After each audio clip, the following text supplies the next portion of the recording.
Nous voulons que tu nous parles. Nous voulons que toi-même tu nous parles. Nous ne voulons pas qu'un homme nous parle. Nous voulons que du haut des cieux tu descendes. Comme tu étais descendu sur le mont de Sinaï. Et du haut des cieux tu avais parlé à ton peuple. Tu es le même, tu n'as pas changé. Nous avons notre espérance en toi. Encore une fois ce soir, bénis-nous dans ta présence. Bénis le moment que tu nous donnes. Donne-nous, Seigneur, ce qu'il faut pour notre préparation.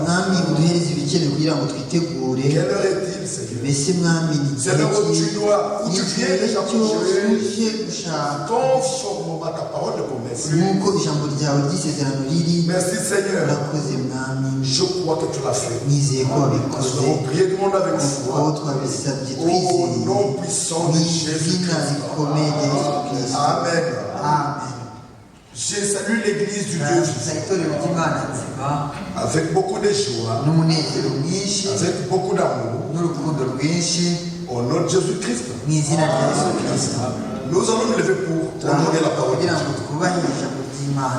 Nous lisons dans Matthieu au chapitre 24. Matthieu au chapitre 24. Nous lisons, à commencer par le numéro 32. Instruisez-vous par une comparaison tirée du figuier. Dès que ses branches deviennent tendres et que les feuilles poussent, vous connaissez que l'été est proche.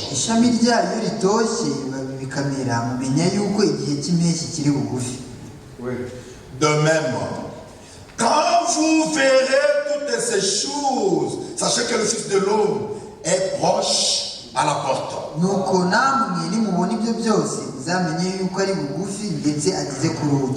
Je vous le dis en vérité, cette génération ne passera pas que tout cela n'arrive.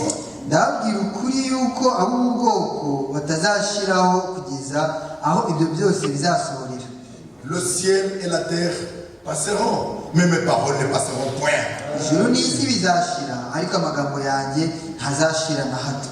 Pour ce qui est du jour et de l'heure, personne ne le sait. Ni les anges des cieux, ni le Fils, mais le personne.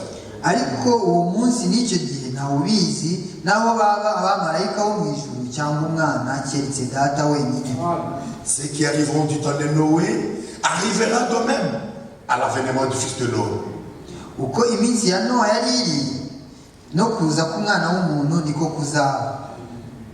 Que le Seigneur ajoute beaucoup de bénédictions à la vie de ta parole. Veuillez vous asseoir, bien mes frères et sœurs. Quelle heure est-il? Et nous parlons d'Israël. Et parlons aussi de l'Église. Maintenant, nous voulons nous situer à quelle heure nous sommes. Est-ce que vous comprenez cela, frères et sœurs? La parole que nous avons reçue est destinée aux élus et aux élus uniquement. Pas à tout le monde. Vous comprenez, frères et sœurs? Et l'heure est grave. Le Seigneur est à la porte.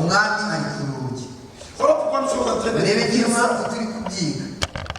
Alors, nous avions dit hier qu'arrivé en 1946, tout Israël qui était en déportation, ils ont été retournés chez eux par le Seigneur lui-même. Maintenant arrivé en 1948, ils ont été proclamés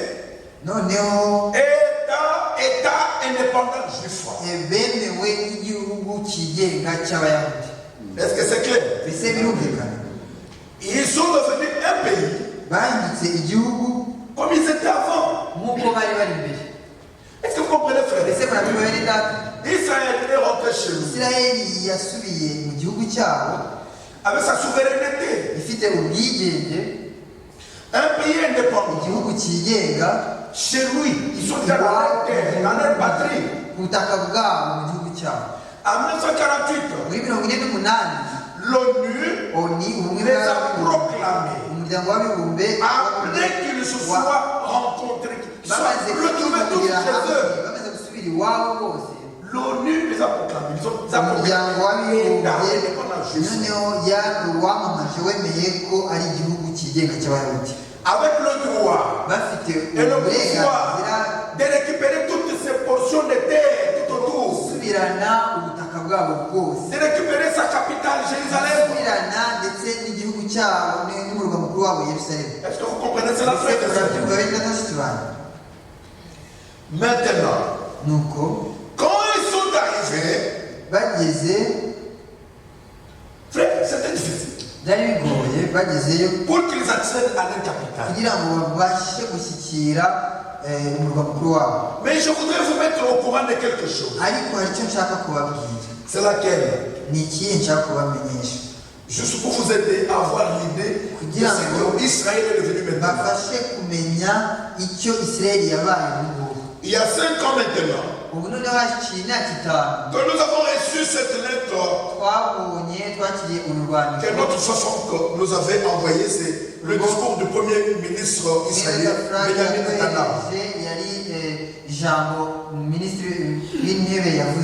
Premier ministre israélien, Benjamin Netanyahu. Fais-moi dire. J'ai pleuré en lisant ce discours du premier ministre. Mais j'allais pleurer. Pourquoi? Mais il dit après j'ai dit gloire. Frère, qu'est-ce que le monsieur là a dit? Il a dit il y a 70 ans, il y a seulement 70 ans, les Juifs étaient menés à l'abattoir comme des moutons. Ça, vous le connaissez bien. Lorsqu'ils sont partis en déportation, ils n'étaient pas partis en bonne condition. Et ils ont été persécutés. Ils ont été tués. Est-ce que vous comprenez? Si les Juifs étaient torturés, c'est simplement parce qu'on ne les aimait pas. Et pourquoi est-ce qu'on ne les aimait pas? C'est simplement parce qu'ils étaient le peuple élu de Dieu. Et l'église véritable aussi ne peut pas être aimée. Les enfants de Dieu véritables qui portent le témoignage de la parole, partout où ils sont, ils ne peuvent pas être aimés. Si toi on t'aime dans ta famille, si à ton travail on t'aime, si dans tout ce que tu fais on t'aime, il y a quelque chose de faux dans ton expérience. La foi que nous avons embrassée, c'est une voie du refus, du renoncement. Maintenant, quand nous renonçons à toutes choses, frère, lorsque les gens du monde boivent, lorsqu'ils commettent adultère, nous ne sommes pas là. Maintenant, ils nous demandent, mais pourquoi vous ne faites pas ce que nous faisons? Voilà pourquoi ils doivent nous haïr. Est-ce que vous comprenez, frère et sœur? C'est simplement parce que notre vie est différente de la leur.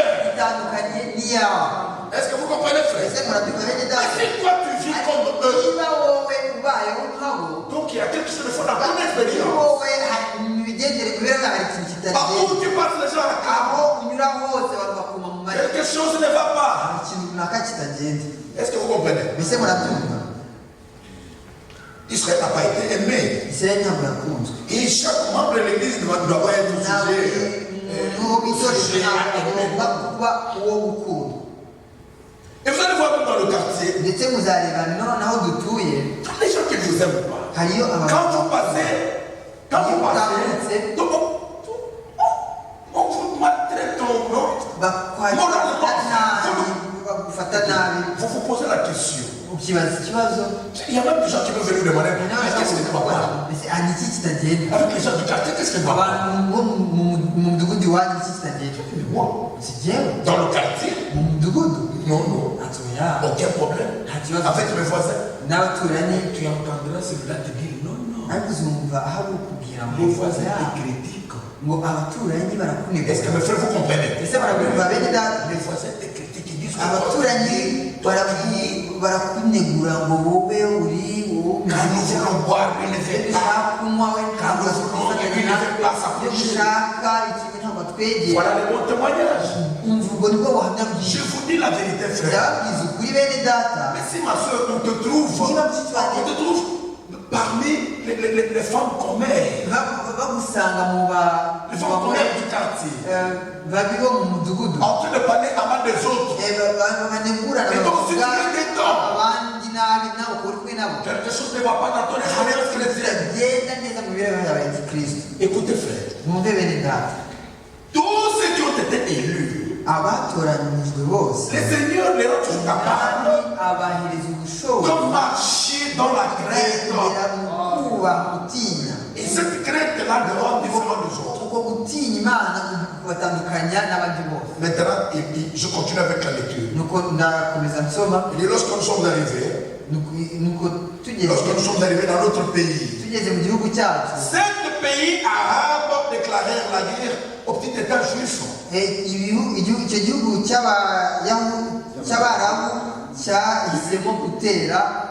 Seulement quelques heures après sa création. Vous comprenez, frère?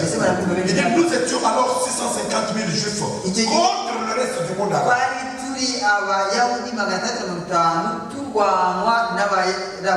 Nous n'avions pas de puissante armée de l'air. Mais nous avions seulement des gens courageux avec le part pour aller. Maintenant, écoutez, frère. Il cite maintenant les 7 États qui les avaient attaqués. Les 7 États sont les Liban, Syrie, Irak, Jordanie, Égypte, Libye, Arabie Saoudite. Les 7 pays ici attaquaient tous au même moment, en même temps. Frère, il dit le pays que l'ONU nous a donné était un désert à 65%. Le pays est sorti de nulle part. Frères et sœurs, essayez de comprendre la chose facilement. Vous voyez un enfant, un petit enfant, il vient de naître. Il y a 7 gostos qui viennent. Il se tient devant ce bébé-là. Il commence à le gronder. Sur le point de le... Ils veulent faire quoi, frère? Un bébé contre 7 personnes. C'est-à-dire qu'ils veulent l'effacer. Ils ne veulent pas entendre. C'est ce qu'il y a eu avec Israël. Les pays là que nous venons de citer, jusqu'à ce jour, ils n'aiment pas Israël. Alors ils se sont levés, ils ont attaqué tout son même pays. Mais à ce moment-là, Israël n'était pas encore fort. Parce qu'il venait d'attaquer. Je vous donne un aperçu à ce sujet. Il y a quelqu'un qui a suivi cette histoire.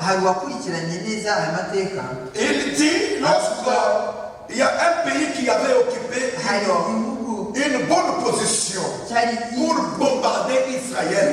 Et ce pays-là, c'était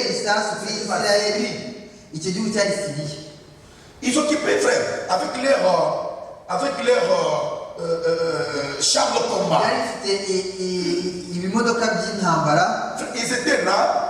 Et Israël était comme un mal pour ceux qui ont déjà voyagé en Israël. Alors, mais le monsieur, toutes les fois qu'il voulait, toutes les fois qu'il voulait déclencher, frère, il voyait une grosse main qui passait devant lui. Il dit, mais qu'est-ce que je vois? Qu'est-ce que je vois? Frère, le monsieur s'arrange pour déclencher encore. La même main vient. Quand il a vu pour la deuxième fois, il s'est levé, frère, il a on lui a posé la question. Mais toi, tu occupais une bonne position. Pour finir. Mais pourquoi tu n'as pas tiré? Il dit, mais vous voulez ma mort. Et il raconte ce qu'il a fait. Bien aimé frères et sœurs, c'est lui qui combat pour Israël. C'est lui qui veille sur Israël. Il ne dort ni ne sommeille. Est-ce que vous comprenez? C'est l'Éternel, le deux armées, le puissant dans les combats, le puissant vainqueur. Lui-même, il ne veille, il ne dort sur son peuple. Est-ce que c'est clair? Il en est de même avec l'église de Dieu. Il n'est que lui seul qui prend soin de son église. Lui seul. Pas une personne. Lui seul. Vous comprenez, frère? C'est lui qui prend soin de son église. Il est dehors. Il a ses yeux fixés sur son église. Est-ce que vous comprenez ça? Il faut bien comprendre. Si vous comprenez ça, vous allez voir comment nous avançons. Maintenant, ces pays, ils avaient attaqué Israël, n'avait pas de force, mais le Seigneur était intervenu. Mais comme le Seigneur était en train de les bénir, parce qu'ils étaient déjà chez eux, il dit maintenant, il y a 35 ans, nous avons combattu les trois armées les plus puissantes de l'Orient. Et nous les avons balayés à 6 jours. Est-ce que vous comprenez ça? Vous comprenez ça? Ils les ont balayés dans combien de jours? 6 jours.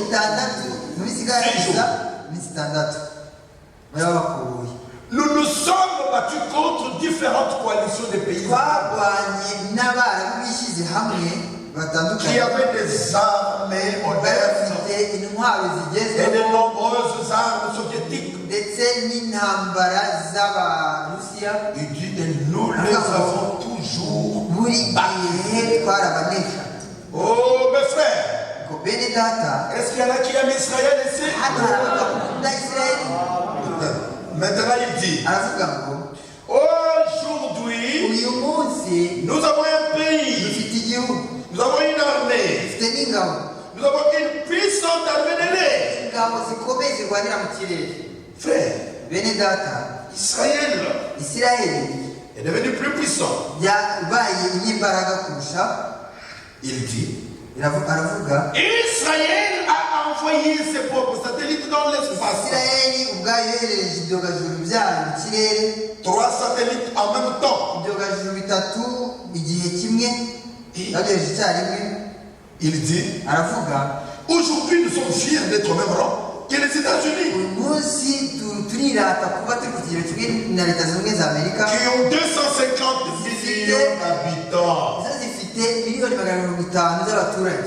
Mes frères, vous comprenez? Est-ce que vous comprenez? Aujourd'hui, ils sont fiers parce qu'ils sont devenus ils ont occupé le même rang que les États-Unis d'Amérique, qui ont 250 millions. Ce n'est pas un nombre, mais en puissance. Les armes que les États-Unis possèdent, ils les ont aussi.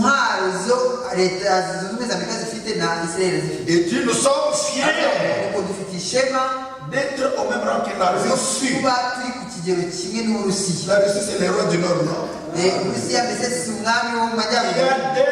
millions d'habitants. Nous sommes au même rang. Nous sommes fiers d'être au même rang que la Chine. La Chine fait fureur aujourd'hui. Hein? Ils ont 1,3 milliard d'habitants. Nous sommes fiers d'être au même rang que les Européens. La France,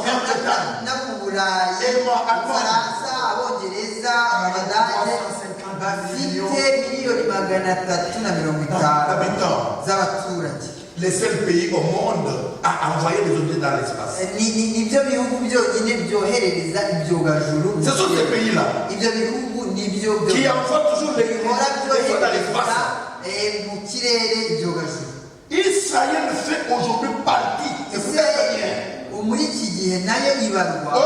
Israël fait partie de la famille de puissance nucléaire. C'est-à-dire qu'ils sont devenus comme les États-Unis, comme la Russie, comme la Chine, comme l'Inde, comme la France et la Grande-Bretagne. Est-ce que vous comprenez ça, frère? Israël, quand il est retourné chez lui, le Seigneur les a bénis d'une manière spéciale. C'est ainsi que hier je vous disais, Dieu n'a jamais béni Israël en dehors de sa patrie. Et Dieu ne peut pas bénir l'Église en dehors de sa parole. Est-ce que c'est clair? Ma soeur, si tu veux voir comment Dieu bénit, demeure dans la parole.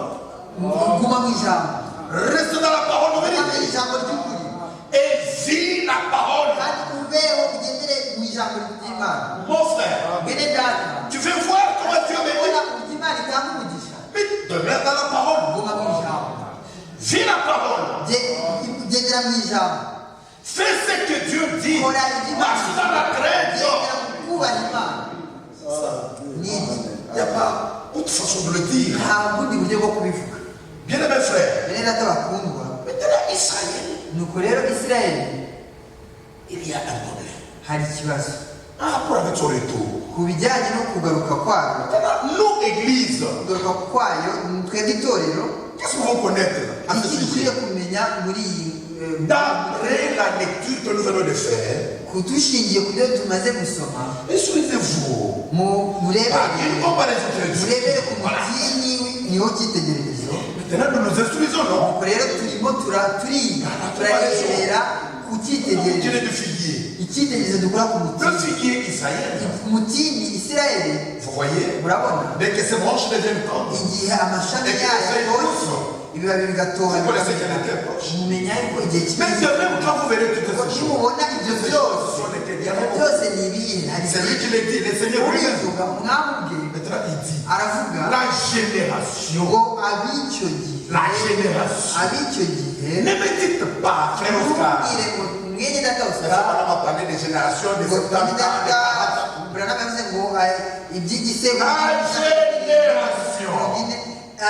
génération qui verra toutes ces choses. Toi, tu es là, non? Est-ce que tes yeux ne voient pas? Hein? Est-ce que vous ne voyez pas? Israël est déjà sur sa terre. Et Israël est déjà béni. Ils sont là. Ce n'est pas en vain. Ils sont là pour accueillir leur Messie. Parce qu'un véritable juif, si tu lui dis que le Messie déjà venu, il ne peut pas croire, il ne peut pas accepter. Vous comprenez? Chez eux, juste ce soir, nous l'attendons encore. Est-ce que vous comprenez, frère? C'est comme cela que les choses sont. Maintenant, ils sont en train de se préparer pour recevoir les Messie. Quand ils sont arrivés, ils devaient récupérer leur capital. Ils devaient s'installer. Et ils ont rencontré une résistance farouche. Pourquoi? Parce que le pays, la capitale est déjà occupée. C'est que nous avons lu. Dans Luc 21, à partir le numéro 24. Vous voyez, ici, Jérusalem, c'est la fleur au pied. Jusqu'à Jérusalem.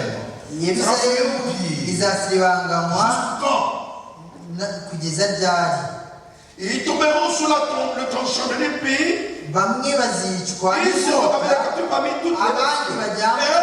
C'est la fleur. Jusqu'à quand? Jusqu'à ce que le temps des nations soit. Est-ce que vous comprenez, frère? Est-ce que vous comprenez? Maintenant, Jérusalem, il fallait au pied. Mais quand est-ce que ça va finir? C'est lorsque nous quittons la terre. Mais nous quittons la terre quand? Nous quittons la terre pour aller au ciel. La promesse principale. Est-ce que vous connaissez la promesse principale? C'est ça la promesse principale qui va être ce soir. Le Seigneur lui-même, de sa bouche, il a dit, je m'en vais. Et je reviendrai. Est-ce que vous comprenez, frère? C'est la promesse principale.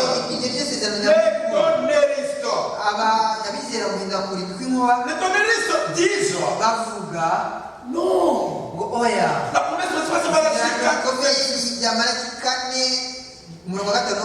c'est faux. Pourquoi? Parce que Malachie 4:5 lui-même, il est en train d'attendre l'accomplissement. De Jean 14:3. Est-ce que c'est clair? La promesse principale pour l'église d'aujourd'hui, Jean 14:3. Je vais vous donner une place. Et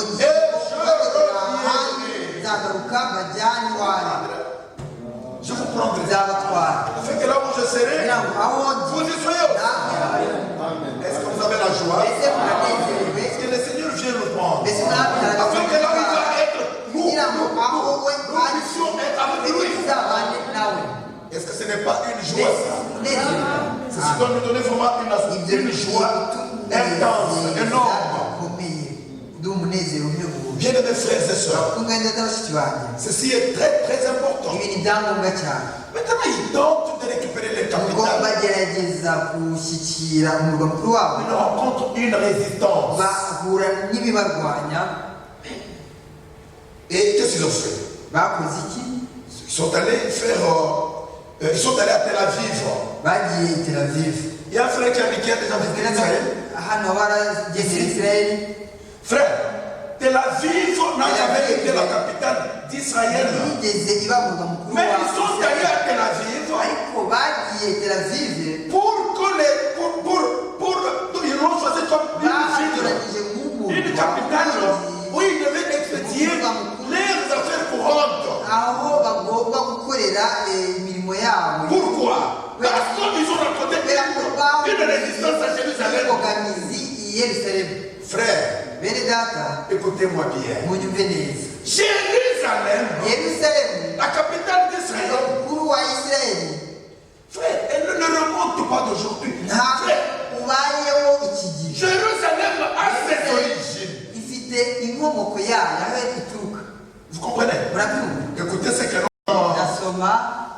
La lecture qui n'est. Oui, bien aimé. La lecture qui n'est. D'avril 2018. Au numéro 26. Frère, écoutez. Il dit. Est-ce que vous avez la parole? Écoutez votre frère ce qu'il dit. David a acheté l'air d'Ornan, les Jébusiens.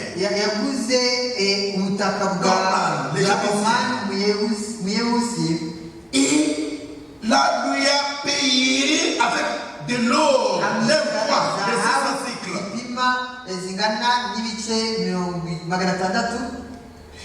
Et il dit que c'est dans une chronique chapitre de verset 25. Il ajoute, il dit, lors de l'achat, c'est David qui a sorti. Il a sorti 600 cycles d'or, le poids, 600 cycles. Pour acheter cette terre-là. Est-ce que vous comprenez ça? Lors de l'achat, il déclare qui? C'est David.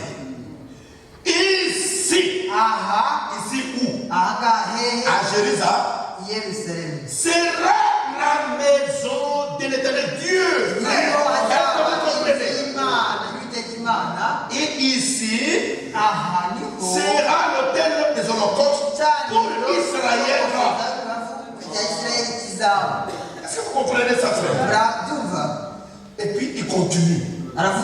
Il dit David a régné pendant 33 ans à Jérusalem. Il y a 3000 ans.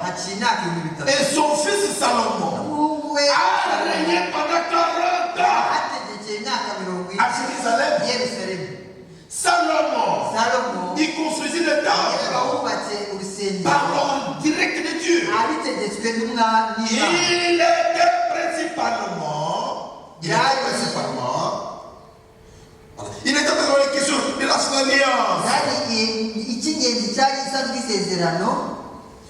Vous comprenez? Le problème ici c'est lequel? C'est vous expliquer que Jérusalem, c'est une propriété privée d'Israël.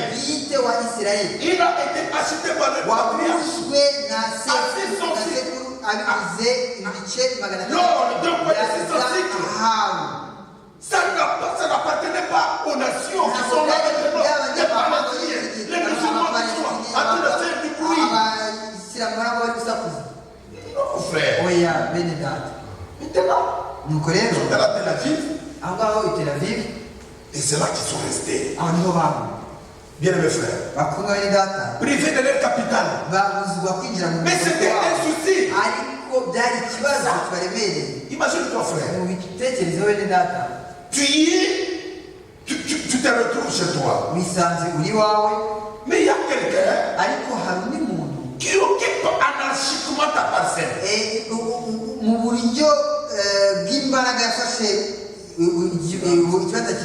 Comment tu vas te sentir? Tu vas te sentir comment? Tu vas chercher à aller au parquet, non? Pour que le parquet te rende justice contre le tout. C'est la chose qu'ils ont fait pour le temps. Ils sont allés aux États-Unis. Ils sont allés faire l'ONU pour leur demander notre capitale. Pourquoi nous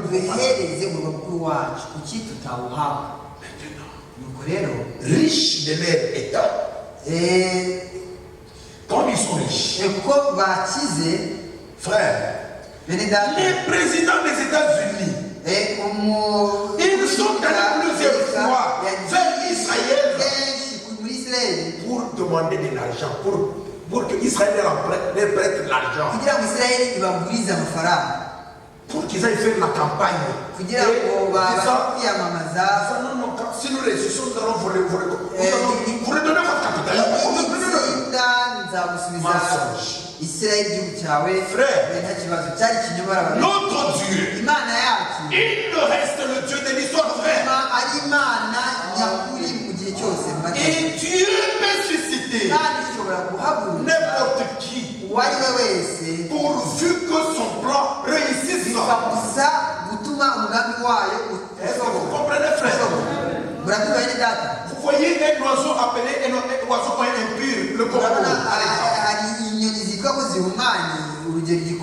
Le Seigneur ordonne à un corbeau de prendre la nourriture.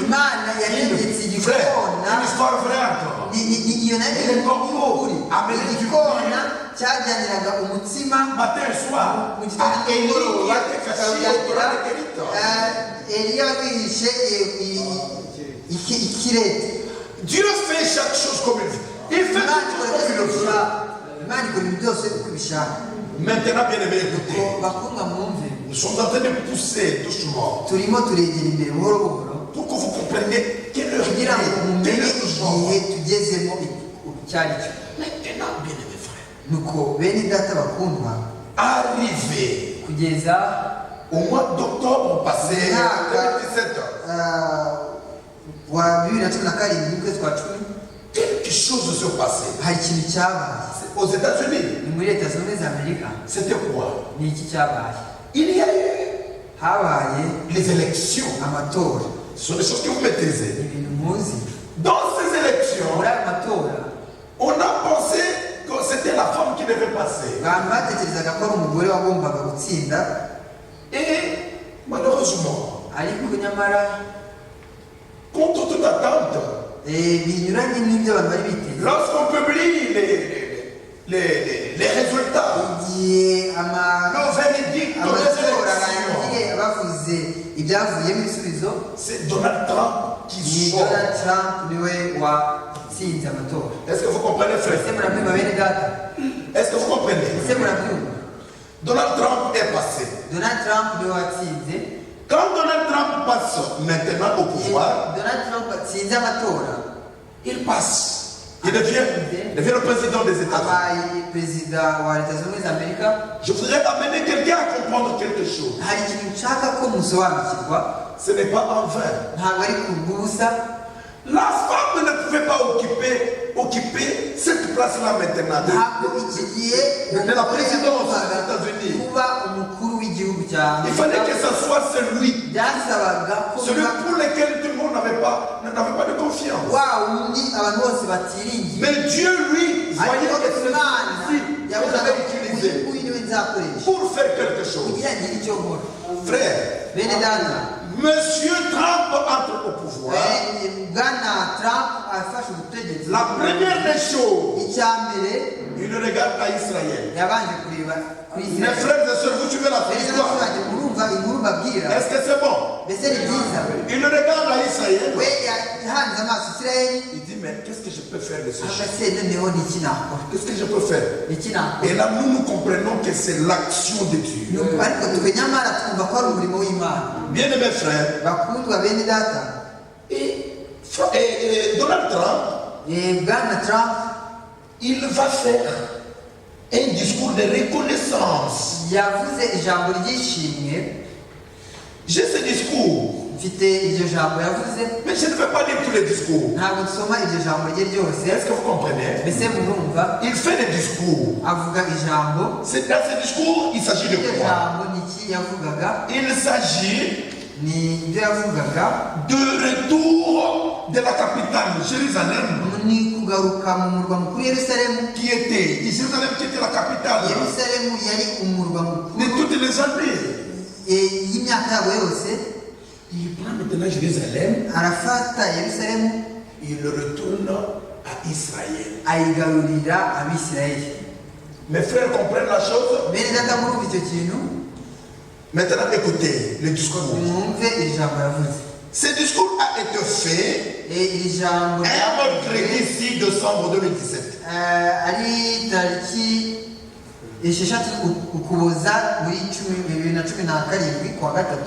Par le président Donald Trump. Frère, écoutez, je lis juste des séquences. Après plus de 2 décennies de report. 2 décennies de report. Nous n'avons pas avancé davantage dans un accord de paix entre Israël et les Palestiniens.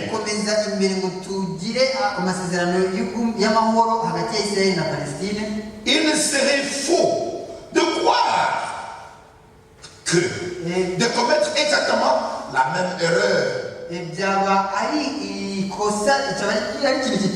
Cela pourrait apporter un résultat différent, meilleur. kwibwira ko dukomeze gukora amakosa nk'abandi bakoze mbere ko byatanga ibisubizo gitandukanye cyangwa se cyiza. Tu veux très bien la chose. Mwumve neza iki. À cet effet, kuri icyo j'ai décidé nafashe umwanzuro qu'il est venu le temps yuko igihe kigeze de reconnaître cyo kwemera Jérusalem yuko Yerusalemu en tant que capitale d'Israël. ari umurwa mukuru wa Israeli. Est-ce que vous comprenez? Ese murabyumva? Trump entre au pouvoir. Trump agiye ku butegetsi. Il dit moi, nuko aravuze ati j'ai décidé nanzuye yuko que le temps est là maintenant igihe ari iki de reconnaître Jérusalem cyo kumenya yuko en tant que capitale d'Israël. kwemera yuko Yerusalemu iba umurwa mukuru wa Israeli. Maintenant il continue. Alors que les anciens présidents ubwo abakuru b'ibihugu avaient fait une de leurs principales promesses de campagne. mu kwiyamamaza kwabo ikintu nyamukuru bakoreshaga Ils ont échoué cyari icyo ngicyo à tenir leurs promesses. nicyo basezeranyaga ariko bananiwe gusohoza isezerano ryabo. Aujourd'hui, uyu munsi je tiens ma promesse. isezerano ryanjye natanze ndarisohoje. C'est là dans le meilleur intérêt des États-Unis d'Amérique. ibyo kandi ni mu nyungu za leta zunze ubumwe za Amerika ainsi que dans les efforts de la poursuite de la paix entre Israël et les Palestiniens. bikaba ndetse n'umwete n'imbaraga zirushijeho zo gukora amasezerano y'amahoro hagati ya Israeli na Palestine. Il dit, aravuga Israël est une nation souveraine Israeli ni igihugu gifite ubwigenge avec le droit, kandi gifite comme c'est le cas pour toutes les nations souveraines du monde, uko bimeze mu bihugu de byose choisir sa propre capitale. yihitiramo umurwa mukuru wabyo. Est-ce que vous comprenez, frère? ese murabyumva bene data? Ça, c'est Donald Trump qui uyu ni dit ça. Donald Trump ubivuga. Cependant, munyamara toutes ces années, iyi myaka yose ishize les présidents des États-Unis d'Amérique abakuru b'igihugu ont cya échoué Leta Zunze Amerika à reconnaître Jérusalem kwemera en tant que capitale d'Israël. nk'umurwa mukuru wa Israeli. En réalité, mu by'ukuri nous avons échoué twarananiwe à reconnaître la moindre capitale d'Israël. kwemera Israeli ko iba umurwa mukuru. Mais aujourd'hui, umurwa mukuru nous reconnaissons uyu munsi finalement ku iherezo Jérusalem yuko Yerusalemu en tant que ari capitale umurwa mukuru d'Israël. wa Israeli. Est-ce que mes frères ont compris? mbese bene data babyumvise? Est-ce que mes frères et sœurs, vous avez mbese compris? bene data banjye mwumvise? C'est-à-dire, ni ukuvuga la capitale umurwa d'Israël, mukuru wa Israeli Jérusalem, Yerusalemu est redevenue entre les mains des Juifs d'Israël. yagarutse mu maboko y'Abisirayeli.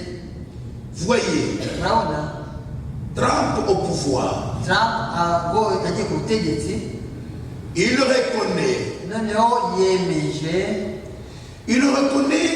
Jérusalem yemeje ko Yerusalemu comme capitale, ari umurwa mukuru comme capitale d'Israël. nk'umurwa mukuru wa Isirayeli. Est-ce que c'est clair?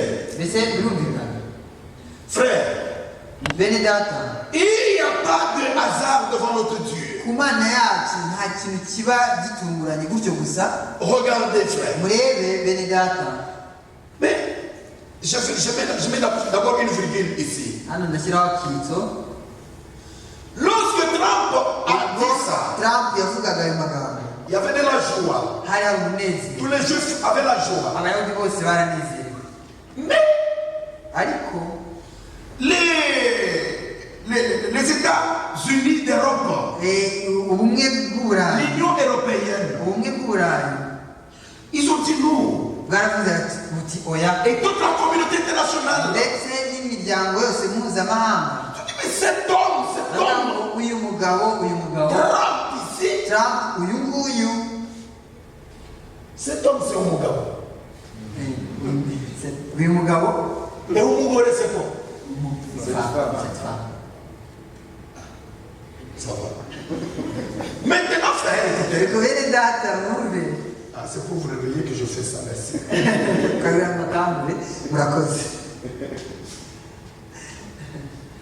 Maintenant, cet homme, c'est vraiment un dictateur. C'est vraiment un dictateur. Il prend des décisions sans consulter la communauté internationale. Alors, comme il n'a pas de considération pour la frère,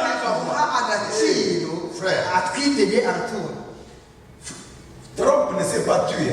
C'est pourquoi je vous dis que c'est un instrument entre les mains. Il s'élève encore. Il dit, je m'en fous de l'Union européenne. Je m'en fous de la Ligue arabe. Et de cette petite Union africaine. Je m'en fous de toutes sortes de chefs religieux. Sur ma décision, Jérusalem a été et restera capitale d'Israël. Est-ce que vous comprenez? Maintenant, il dit, il recesse par Joseph Staline a tué les Juifs.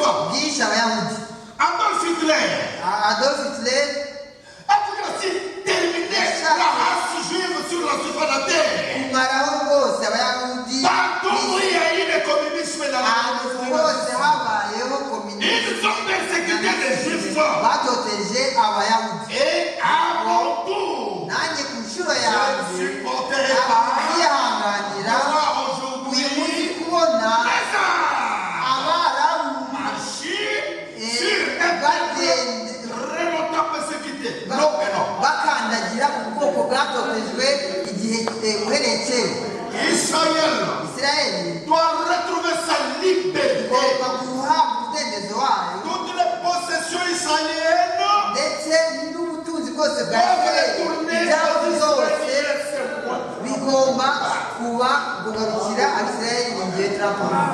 Bien-aimés frères, bien-aimés frères, celui qui combat pour Israël est vivant. Et quand nous regardons ça, nous l'église, quand nous regardons ça doit nous interpeller à quelque chose. Parce que le prophète que Dieu nous a envoyé,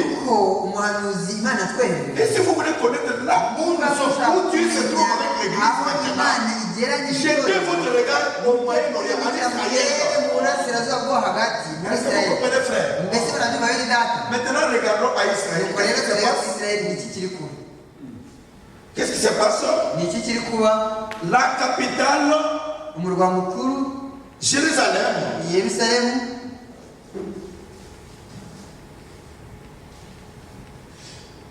Oui, Trump au pouvoir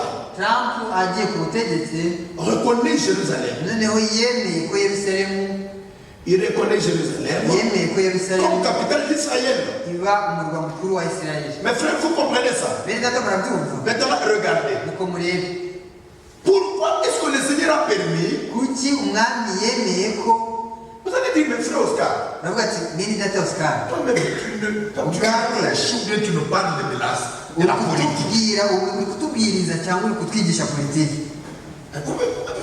des gens comme ça. Dans l'église, il est là, comme il a sa connaissance des finalement. Oscar, il nous parle de la politique, oui, il nous prêche la parole. Mais prêche-nous la parole, elle est dans la Bible, non? Oui, frère. nibyo mwene data Je voudrais vous aider nashaka kubafasha à comprendre comment nous marchons avec Dieu. gusobanukirwa uburyo tugendana n'Imana. Dieu n'utilise pas les arbres, Imana ntabwo ikoresha ibiti, mais Dieu utilise les hommes. Imana ikoresha abantu. Et ce que je vous dis, c'est quoi? kandi ibyo babwira ni iki? Ce sont les événements modernes ni ibintu biri kubaho mu gihe qui sont iki rendus clairs bigashyirwa ahabona bisobanurwa par la prophétie. n'ubuhanuzi. Est-ce que vous comprenez, ese frère? murabyumva? Du temps de Frère Branham, mu gihe cya pas vu. Branham ntabwo Branham yabibonye, ntabwo Ce yabonye. n'était pas accompli pendant qu'il vivait, non. ni ntabwo byasubiye mu gihe arimo. Mais aujourd'hui, nous voyons ariko comment muri iki gihe Jérusalem turabona est redevenue la uburyo capitale umurwa mukuru d'Israël. wa Isirayeli. Est-ce que c'est compris? mbese Hein? birasobanutse, C'est clair, n'est-ce pas, frère? birumvikanye, mbese birumvikana bene data. Mais pourquoi? ariko kubera iki se? Maintenant, regardez. nuko murebe Sur la terre, ku isi, sur la terre, ku isi il y a quoi? hari iki? Sur la terre, ku isi il y a Jérusalem. hari Yerusalemu. Vous savez, frère, quand on était enfant, murabizi bene data igihe twari abana on pensait que Jérusalem, c'est au ciel. twatekerezaga ko Yerusalemu ari mu ijuru. Vous aussi, hein? nawe ntabwo byari bimeze, Alors que Jérusalem, c'est sur la terre. kandi Yerusalemu ari ku isi. C'est comme ça que, frère Xavier, vous aussi, vous connaissez ça comme ça. ntabwo ukaba ubizi. Où Jérusalem se trouve au ciel. ntabwo Yerusalemu iri mu ijuru. Pourtant, nyamara c'est là aussi. Dieu ne parle. C'est la connaissance que nous avions. nibwo bumenyi twari dufite. Regardez. ariko murebe Sur la terre, il y a Jérusalem. ku isi Qui est hari la Yerusalemu iri hariya, La capitale. umurwa mukuru. Peut-être quand le Seigneur est monté au ciel, umwami ubwo yajyaga mu ijuru, au ciel, mu ijuru, au ciel, mu ijuru, au ciel, le Seigneur est allé préparer. mu ijuru umwami yagiye gutegura. Il y a une préparation. hari imyiteguro. Une préparation de quoi? imyiteguro y'iki? Il y a une préparation. hari imyiteguro y'iki? Au ciel, il y a une préparation de quoi? Au ciel, il y a une préparation. ku isi hari itegurwa, hari imyiteguro. De quoi? imyiteguro y'iki? D'une cité. kwitegura umurwa. Il y a une préparation hari imyiteguro d'une cité. kwitegura umurwa. Préparation d'une cité. Cette cité là, ça veut kwitegurira dire. umurwa. Oui, tu as besoin de lui.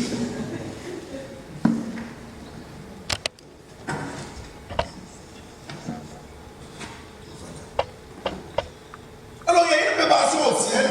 hari mu ijuru harimo imyiteguro. Ça c'est. Il y a une au ciel, il y a une préparation. mu ijuru hari imyiteguro. C'est quoi? iyo myiteguro ni imyiteguro y'iki? Préparation d'une cité haritegurwa que l'on umurwa appelle la nouvelle witwa Yerusalemu nshya. Zalem. Est-ce que vous comprenez, Ese frère? murabyumva? D'après la parole prophétique, nk'uko ijambo ry'ubuhanuzi que riri, le Seigneur nous a donné iryo umwami ubwe yaduhaye, yavuze ngo ngiye kubategurira ahanyu, et quand j'aurai fini, nimara kubategurira nzagaruka amatwara. il n'est pas encore venu. ntabwo yari yagaruka, La place qu'il est allé nous préparer au ciel, ariko aho ahacu yagiye kudutegurira ça s'appelle aussi nouvelle.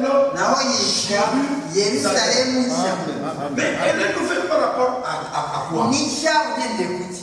Par rapport à l'ancienne. ugendeye ku ya kera, Et l'ancienne se trouve sur là. kandi iyi ya kera iri. Est-ce que vous voyez maintenant quelque chose? hari icyo mubona Hein, frère? bene data? Vous voyez quelque chose? hari icyo mubona noneho Sur la terre, ku isi? Jérusalem Yerusalemu terrestre yo ku isi est revenu à Israël. yagaruriwe Maintenant, au ciel, naho mu ijuru le Seigneur umwami est allé préparer aussi yagiye gutegura nawe la nouvelle Jérusalem. Yerusalemu nshya. Pourquoi? kubera iki? C'est pourquoi, ni ukugira ngo quand ça sera l'heure, igihe nikigera il vienne nous prendre. azaze atujyane, Et quand il nous prendra, kandi ubwo azatujyana nous, l'église, twebwe itorero Nous quittons la terre. Et nous allons monter. Et quand nous montons, nous allons dans la ville qui nous a préparé. Est-ce que vous comprenez ça?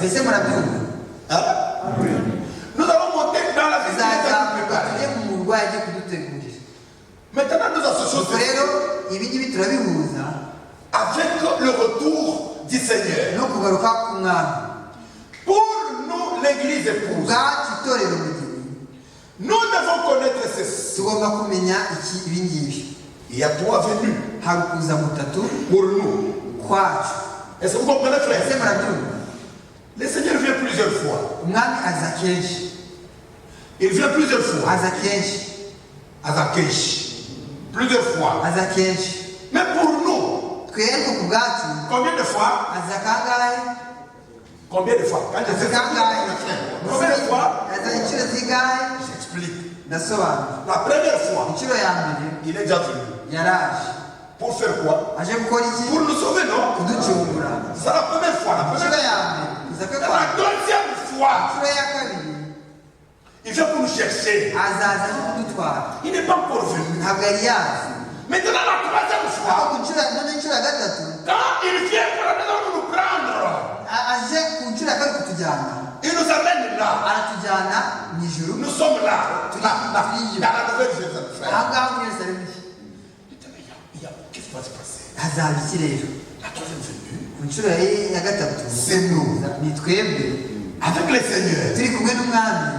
Maintenant nous descendons. Ça s'appelle une venue. Une troisième. Pour nous l'église, c'est ça qu'il faut connaître. Vous comprenez? Nous allons descendre. C'est ce que l'Apocalypse 21 dit.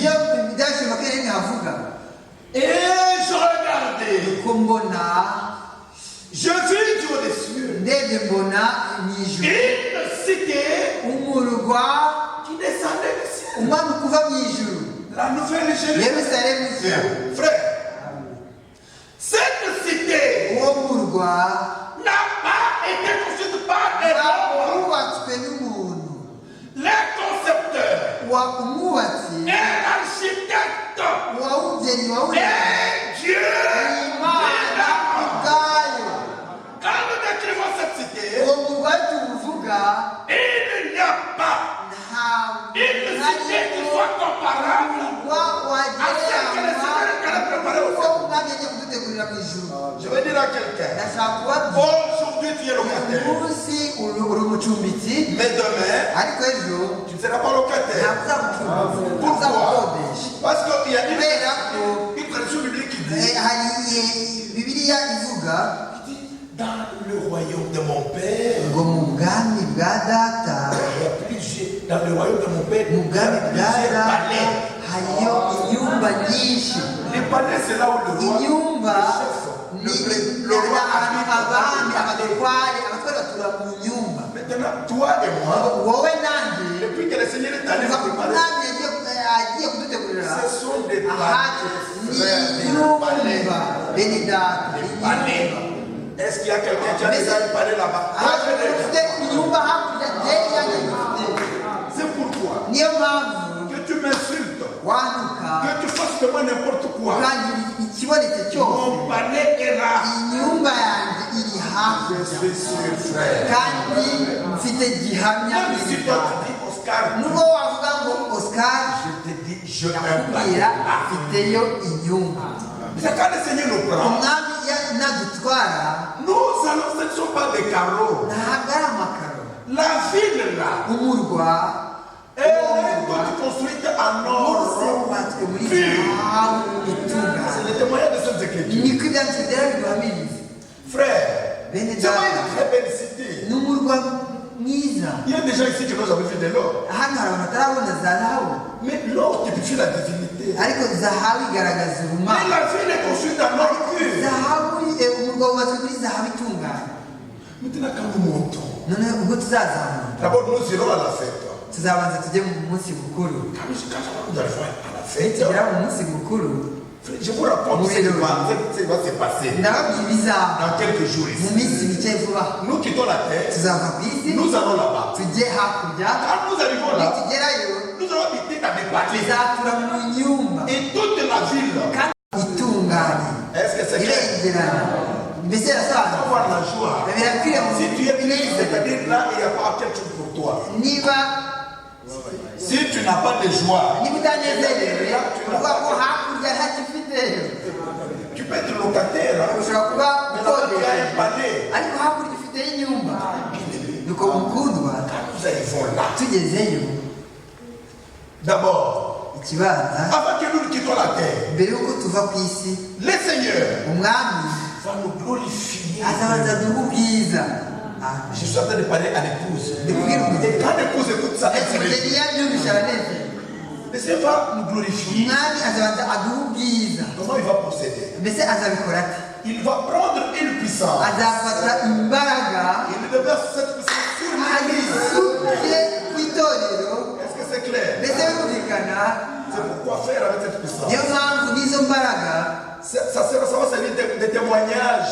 bizatuma haba ubuhamya Et il va prouver à la face de la terre que ça fait azahamiza un isi peuple. yose ko rifite ubwoko nuko rero Cette puissance. n'izo mbaraga Aujourd'hui, les gens sont en train de courir derrière les petits miracles. bari kwirukanka inyuma y'udutangaza duto Ils courent au Nigeria. bakirukanka muri nigeria On leur donne des petites histoires bakahereza utuntu de la magie. Ils le reviennent. Ils commencent. bakagaruka Ils le reviennent. bakagaruka Ils disent bakavuga nous sommes de grands pasteurs, de grands hommes de turi Dieu. abantu b'imana bakomeye Et regardez comment ils font. murebe ukuntu babikora Ils gonflent, frère. barabyimba Et quand ils prêchent, iyo babwiriza c'est comme je fais là. Je ni vous uko la babwira gusa ni ukuri Je ne blague pas. Regardez. murebe Je disais que. navugaga yuko Abara Shakandoro Shotoro Shabane Shitura. Hallelujah. agahita avuga mu ndimi Le Seigneur me dit umwami arambwiye que celui qui a $500, ufite amadolari 500 Abara Shinda Shoto, Akakatindo Shotoro. Est-ce que vous aimez ça? C'est ce qui se passe dans le mouvement évangélique. Il est bien habillé, mu muvugabutumwa en costume, akambara pour neza tromper les gens. Pour amakoti tromper les kugira gens. ngo abeshye abantu Ils n'ont pas cette abayiganye vérité, frère. ntabwo afite ukukuri Barashinda, Shoto, akavuga mu ndimi et puis, hanyuma akavuga il essaie de faire. Ils sont bizarres. barataha Il prend des airs, des airs bizarres là. amasaha Oh, maintenant, les gens qui sont assis là-bas, ils disent ouh, bagatinya Dieu est descendu. imana yamanutse C'est lui qui parle par lui. niwe uri kumuvugisha Anakatoro, Shwakamara, Shotoro. Le Seigneur me dit umwami arambwiye que celui qui a $500, ufite amadolari 500 qu'il vienne me donner. naze ayawe Et je vais prier pour lui. hanyuma ndamusengera Et la semaine prochaine, mu cyumweru gitaha il va gagner le plus. azunguka menshi Alléluia. Qui a $500? dufite amadolari 500 Bongo. ikinyoma Bongo. ikinyoma Lokuta. Bongo. ikinyoma Mensonge. ikinyoma Et dans ces mensonges, quelqu'un se lève là. umuntu Il agahaguruka vient avec $500. akaza amadolari 500 Un akatanga autre vient. n'akaza Mais toi et moi, mon frère, wowe nanjye mwene data le Seigneur ne nous a pas donné des histoires comme ça. umwami ntabwo aduhaye imeze Et les gens courent derrière des mouvements comme ça. abantu birukanka muri ubwo Oh, il buryo fait biterane des miracles. ahantu hakorerwa ibitangaza Des miracles. ni ibihe bitangaza Nous, enfants de Dieu, twebwe abana b'imana le Seigneur va prouver à la face du monde azahamiriza que isi j'aime yose mes enfants. yuko ifite abana bayo azabikora gute Il va déverser sur nous une puissance. kuri twe azadusukaho imbaraga Et nous allons faire de grandes choses. tuzakora ibintu bikomeye mu gahe gato Frère, bene Nous irons dans des hôpitaux, ma soeur, tu vas à l'hôpital. Tu trouves les gens qui sont malades là. Tu te lèves-toi. Oui. Je ne connaissais pas ça. Oui, c'est la vérité, ma soeur. Lève-toi. La personne se lève. La maladie est terminée. Toujours toi là. Tu vois les gens en train de partir au cimetière. Tu dis, stop. Allez, ouvrez le cercueil. Allez, lève-toi. Vous voyez ça? Maintenant, il y a un phénomène qui va suivre. C'est quoi? Les seigneurs, il va permettre, pendant que nous faisons ça, il va permettre que les morts en Christ puissent ressusciter premièrement. Et cela est en rapport avec 1 Thessaloniciens. C'est ça. Frère, quand les morts en Christ ressuscitent, vous connaissez vos morts d'ici.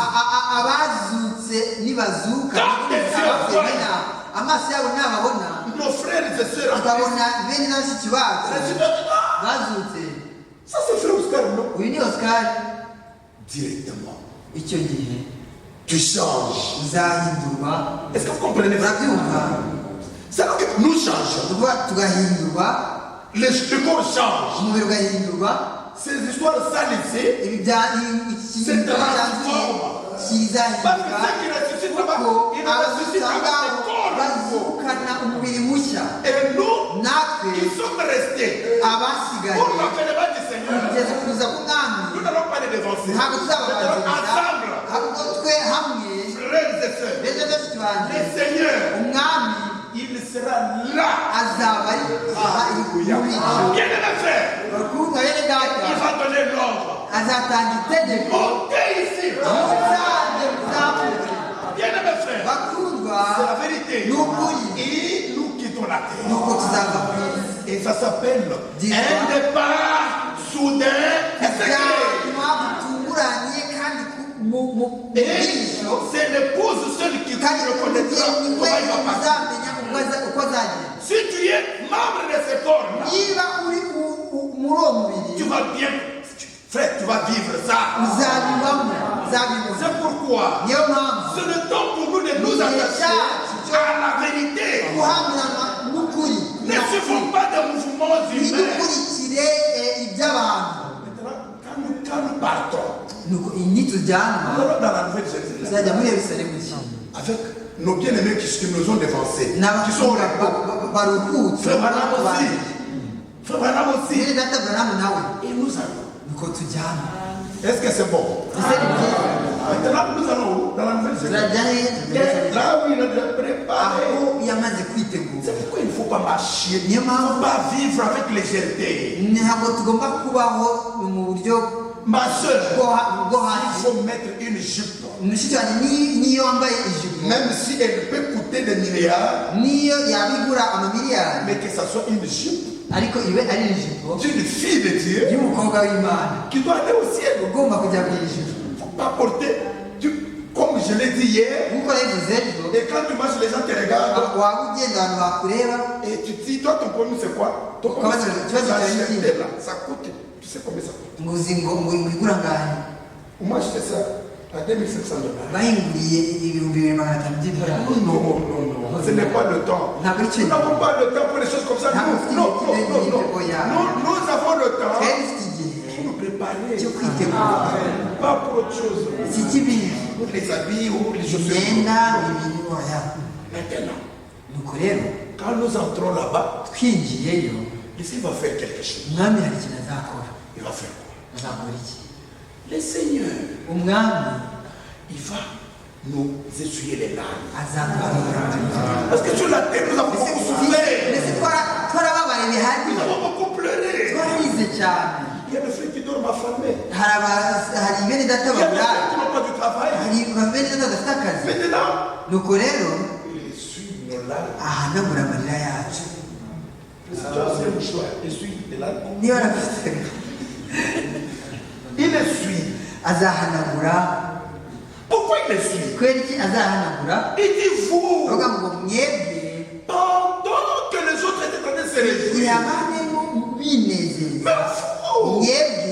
Vous avez pris votre temps et vous l'avez investi en moi. Et tout le temps vous étiez à genoux. Bien mes frères, le Seigneur va nous récompenser. Et après, il va nous donner des couronnes. Il t'appelle. Ça vaut pas demander. Il prend une couronne. Il me donne. Ne sois pas jaloux. Moi j'ai déjà eu. Est-ce que c'est clair? Est-ce qu'il te donnera aussi? C'est ça déjà? Porte comme moi j'ai posé. Maintenant quelque chose se passe. Nous, après qu'il nous ait donné toutes ces couronnes, nous allons dire au Seigneur, nous prenons toutes ces couronnes. Nous ne sommes pas dignes. Mais portez ça. Nous allons les lui faire. Bien mes frères, quelle grâce et quel privilège. Ça sera merveilleux. Maintenant, le Seigneur, là ça sera la fête. Parce que quand nous sommes là, c'est pour 3 ans et demi. Non seulement 3 ans et demi, parce que quand nous serons là, le Seigneur, pendant les 3 ans que nous sommes là-bas, sur la terre, il y a déjà 2 oliviers qui sont partis. C'est la Apocalypse 11 qui s'accomplit. Le Seigneur envoie les 2 témoins. Élie et Moïse. Que le Seigneur vous bénisse. Nous allons continuer quand? Est-ce que c'est bon? Est-ce que c'est bon? Vous allez venir. Appelez aussi les gens. Vous allez venir, frère. Vous allez venir. Appelez aussi les gens. Est-ce que c'est bon? Appelez les gens. Bientôt, nous quittons la terre. Maintenant, je vais ajouter quelque chose là. Quand le Seigneur nous laisse là, il va faire quoi? Il descend pour aller à Israël. Parce que non, c'est fini. Vous allez encore avancer plus. Parce qu'il ne faut pas commencer une phrase et ne pas achever.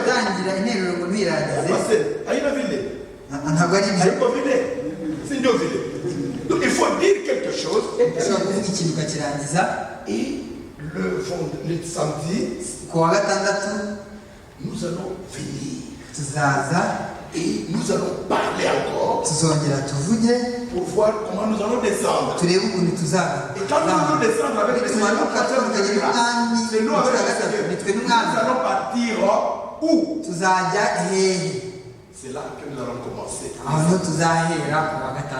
Est-ce que vous aimez ça?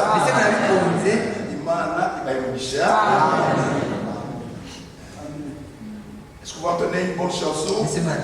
Une bonne chanson de joie. Pas de tristesse. De joie. C'est quelqu'un qui va donner ça. C'est qui?